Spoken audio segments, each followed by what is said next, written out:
Fani Bey'in YouTube kanalımıza hoş geldiniz. Şimdi sizlerle birlikte Bosch markasına ait çamaşır makinesi modelleri ve fiyatlarına birlikte bakacağız. Ürünlerimize bakalım.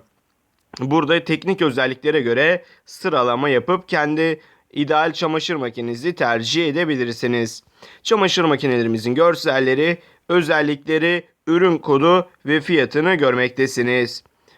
Çeşit çeşit ideal çamaşır makinenizi kendinize bulmanız mümkün. Bakın fiyatları yer almakta. Tabii ki de çamaşır makinesi seçerken özelliklerine, fiyatına ve boyutuna dikkat etmeniz gerekiyor. Gerçekten son çıkan çamaşır makineleri mükemmel. Zaten görsellerini görüyorsunuz.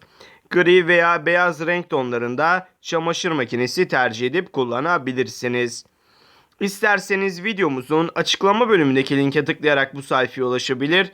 Bosch çamaşır makinesi fiyatlarını yerinde inceleyebilir. Dilerseniz satın alma işlemleri için de kullanabilirsiniz. Videomuz bu kadardı. Umarım videomuzu beğenmişsinizdir. Videoyu beğendiyseniz aşağıdan beğen butonuna tıklamayı unutmayın. Kanalımıza hala abone değilseniz lütfen abone olun. Bir sonraki videomuzda görüşmek üzere. Hoşça kalın. Kendinize iyi bakın.